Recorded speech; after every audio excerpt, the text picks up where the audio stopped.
IPO को लेकर एक कॉमन मिथ है कि ये प्रोसेस बहुत ज्यादा टाइम कंज्यूमिंग और कॉम्प्लेक्स होता है और इसी वजह से काफी फाउंडर्स इसे डिले करते रहते हैं। जब आईपीओ की बात शुरू होती है, फाउंडर्स के माइंड में एक इमेज बन जाती है कि उन्हें मंथ्स या इवन ईयर्स तक डॉक्यूमेंटेशन, मीटिंग्स और रेगुलेटरी अप्रूवल्स में फंसे रहना पड़ेगा, जिससे उनका कोर बिजनेस इंपैक्ट होगा। उन्हें लगता है कि सीनियर लीडरशिप का सारा टाइम लीगल क्वेरीज और कंप्लायंस में चला जाएगा और कंपनी की स्पीड स्लो हो जाएगी।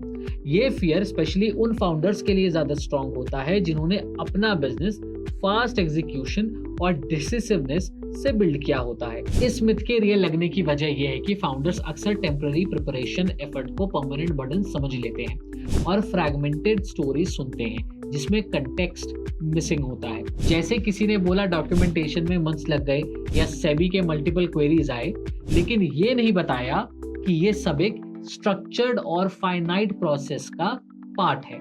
साथ ही अनफेमिलियर टर्म्स जैसे रिस्क फैक्टर्स, मटेरियल कॉन्ट्रैक्ट्स और रिलेटेड पार्टी डिस्क्लोजर्स प्रोसेस को अननेसेसरीली इंटिमिडेटिंग बना देते हैं। रियलिटी में आईपीओ स्ट्रक्चर्ड होता है, केओटिक नहीं, और इंडिया में इसका फ्रेमवर्क क्लियरली डिफाइंड है। जनरली 4 से 12 महीने का टाइमलाइन होता है जिसमें प्रिपरेशन, सेबी रिव्यू और लिस्टिंग इंक्लूडेड होती है और वेल प्रिपेयर्ड कंपनीज 3 से 6 महीनों में भी कंप्लीट कर लेती हैं। सबसे इंपॉर्टेंट बात यह है कि आईपीओ के दौरान बिजनेस रुकता नहीं है। कंपनी अपनी नॉर्मल ऑपरेशंस, सेल्स, एक्सपेंशन और ग्रोथ कंटिन्यू करती रहती है। जो टाइम लगता है वो मेनली इंटरनल अलाइनमेंट में लगता है, जैसे फाइनेंशियल्स क्लीन करना, गवर्नेंस स्ट्रेंथन करना और डिस्क्लोजर्स को एक्यूरेट बनाना। लेकिन ये सब एक्चुअली स्ट्रॉन्ग बिजनेस प्रैक्टिसेस हैं जो कंपनी को लॉन्ग टर्म में बेनिफिट देते हैं। कॉम्प्लेक्सिटी भी कंपनी को अकेले हैंडल नहीं करनी पड़ती क्योंकि आईपीओ इकोसिस्टम में मर्चेंट बैंकर्स, लीगल एडवाइजर्स और ऑडिटर्स, मेजर्स वर्कलोड हैंडल करते हैं और फाउंडर्स का रोल एग्जीक्यूशन नहीं बल्कि लीडरशिप और क्लैरिटी प्रोवाइड करना होता है। इसका एक स्ट्रॉन्ग एग्जांपल एवेन्यू सुपरमार्ट्स यानी कि डी मार्ट है, जिसे मिस्टर राधाकिशन दमानी ने बिल्ड किया।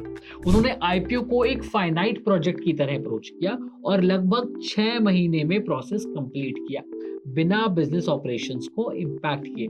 आखिर में फाउंडर्स रियलाइज करते हैं कि आईपीओ प्रोसेस ऑर्गेनाइज्ड और मैनेजेबल है और वंस सिस्टम्स सेट हो जाते हैं, पोस्ट लिस्टिंग कंप्लायंस रूटीन बन जाती है। इसलिए आईपीओ को एक एंडलेस बर्डन नहीं बल्कि एक वन टाइम ट्रांसफॉर्मेशन के रूप में देखना चाहिए जो बिजनेस को मैच्योर बनाता है और सही प्रिपरेशन के साथ ये मैच्योरिटी एक स्ट्रॉन्ग कॉम्पिटिटिव एडवांटेज में कन्वर्ट हो सकती है। लेकिन अगर एक अच्छा आईपीओ लाना है तो वहां जरूरत होती है एक बहुत अच्छे आईपीओ एडवाइजर की, जिसका रोल पूरा कर सकता है इंडिया आईपीओ। अगर आप भी अपनी कंपनी का आईपीओ लाना चाहते हैं और होना चाहते हैं स्टॉक मार्केट पर लिस्ट, तो इंडिया आईपीओ है आपके लिए। अगर वीडियो अच्छा लगा हो तो वीडियो को लाइक, शेयर और सब्सक्राइब करना बिल्कुल ना भूलें।